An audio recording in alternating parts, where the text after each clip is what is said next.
लोकांसाठी या महाराजांचं काम आहे। लातूरला भूकंप झाला तेव्हा इथून स्वतः महाराज 10 गाड्या घेऊन लोक घेऊन लातूरला गेले होते आणि तिथल्या लोकांची त्यांनी 10 दिवस राहून सेवा केली। महाराज असे म्हणले नाही की कोल्हापूरला कुठं भूकंप झाला। लक्षात घ्या, हे सामाजिक जाणीव एक त्यांना वाटते की सर्वसामान्य लोकांच्या मुळे इथं मी आहे। तर आज ज्या ह्यांनी तुम्ही त्यांच्या इथं पोचवलेले आहात तर आपली जबाबदारी आहे नेहमी ही समाजसेवा ही केली पाहिजे आणि सर्वसामान्य लोकांसाठी कार्य हे केलंच पाहिजे। या भागाचं वैशिष्ट्य म्हणजे इथे एक शाळा आहे। मालोजीराजे 2004 ला इथून निवडून आले होते आणि इथल्या लोकांनी मालोजीराजेंना भरभरून प्रेम आणि भरभरून मतदान दिलेलं आहे। कधीच ते आम्ही विसरू शकत नाही। हा भाग त्यांच्या पाठीमाग अगदी राधानगरीच्या धरणाच्या भिंतीप्रमाणे उभारलेला आणि इथं लोकांनी त्यांना एवढं मतदान केलेलं पण हा जेव्हा भाग होता म्हणजे संगीताताई पण इथं आहेत, हा जेव्हा भाग होता कोल्हापूर शहरामध्ये कधीच काळजी नव्हती। इथली शाळा जी चालवली जाती बुरके काका त्या शाळेमध्ये घेऊन गेले होते आम्हाला। 2004 ला प्रचार आला, 1 नंबर कोल्हापुरात शाळा आहे म्हणजे अशी शाळा मी कुठेच बघितली नाही। या 2च शाळा आहेत कोल्हापूरमध्ये ज्या अतिशय उत्कृष्ट पद्धतीनं चालवल्या जातात, जिथं सर्वसामान्यांच्या मुलांना सगळ्या म्हणजे व्यवस्थित शिक्षण दिलं जातंय आणि अतिशय सुंदर शाळा आहेत त्या। त्यानंतर भूपाल शेट्टे काकांच्या कामाचं कौतुक कराल तेवढं थोडंच आहे। कोल्हापूरचा कुठला पण प्रश्न असू देत कायम आहेतच, कारण हे खरे राजर्षी शाहूंच्या विचारांचे पाईक आहे आणि आज हेच विचार कोल्हापूरमध्ये आपल्या शांतता राहणं, कोल्हापूरमध्ये राजर्षी शाहूंच्या विचारांना तडा द्यायचा सगळा प्रयत्न झाला होता आणि आज सलोका यात्रा काढून या कोल्हापूरमध्ये शांतता जेव्हा आपल्याला सगळी हे करायची आली तेव्हा महाराजांनी त्या सलोका यात्रेचं नेतृत्व केलं।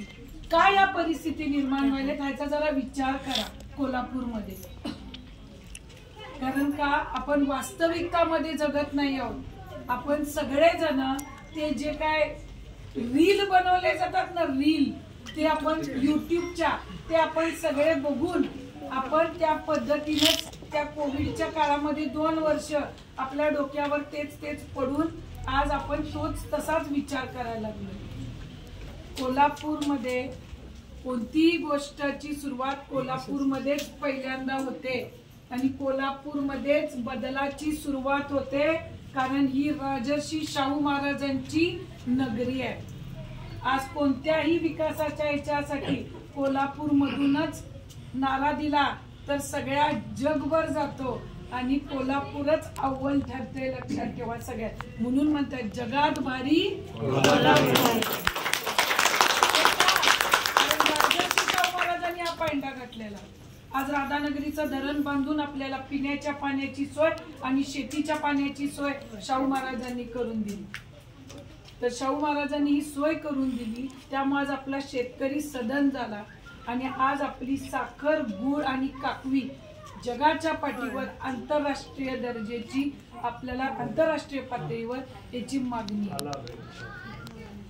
हे खूप महत्वाचं आहे। आज शिक्षण इंग्रजांचं राज्य होतं। 1919 मध्ये राजर्षी शाहू महाराजांनी कायदा केला, प्राथमिक सक्तीचे आणि मोफत सक्तीचे प्राथमिक शिक्षण हा कायदा केला महाराजांनी। हा कायदा करून लागू केला, विविध समाजाच्या लोकांना जागा देऊन त्यांनी इथं वसतिगृह बांधली। का? कारण जर माझा समाज शिकला, माझा सर्वसामान्य बांधव शिकला तर आज त्याचं दिनचर्या चालू शकते, आज त्याच्या हाताला काम मिळू शकते। हा त्यांचा विचार होता राजर्षी शाहू महाराजांचा। हेच सगळे विचार आणि हीच शिकवण घेऊन आज छत्रपती शाहू महाराज तुमचे उमेदवार आहेत। 1989 ला चिखलीला मोठा महापूर आला।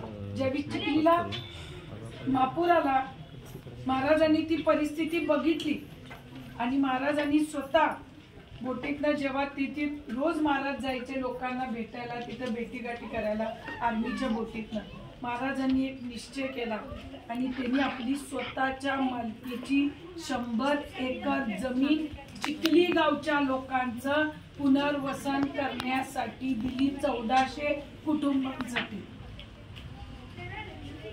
कोण 1 मिलीमीटर जागा देत नाही. त्या महाराजांनी स्वतःची 100 एकर जागा दिली. माझे वडील दिग्विजय खानविलकर, आता भूपाल काकांनी ज्यांचं तुम्हाला हे सांगितलं, वडणगे गावाची पाईपलाईन करायची होती.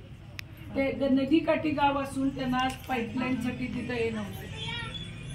तर महाराजांच्याकडे जाऊन सगळे गावकरी आणि वडील भेटल्यानंतर महाराजांनी 10 गुंठे त्यांच्याकडे जागा मागितली असताना 15 गुंठे जागा देऊन गावाची पाईपलाईन करा म्हणून सांगितलं. आज कोणता खेळ असा नाही आणि कुठल्याही याच्यातला खेळाडू नाही ज्याला महाराजांनी मदत केलेली नाही. आज फुटबॉल महाराजांच्यामुळे कोल्हापुरात जिवंत आहे. आज तुम्ही बघताय विकास सोडून इतर गोष्टींवरती आज निवडणूक चालली आहे.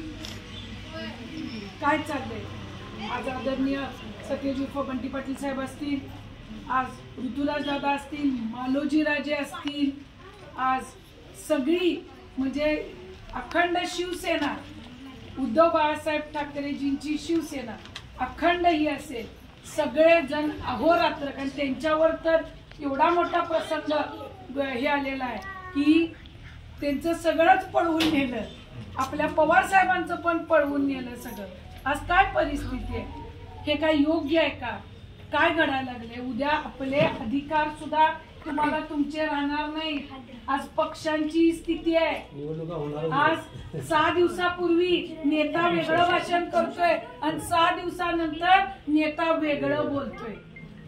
हे तुम्ही विचार करा. तुमची मतं फुकट घालवायची आहेत काय पुन्हा एकदा तुम्हाला?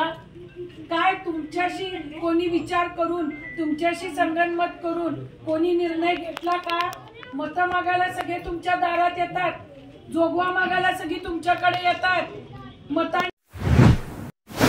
कोल्हापूर लोकसभा मतदारसंघातील इंडिया आघाडी व महाविकास आघाडीचे अधिकृत उमेदवार छत्रपती शाहू यांच्या प्रचारार्थ शिवशाहू निर्धार सभा.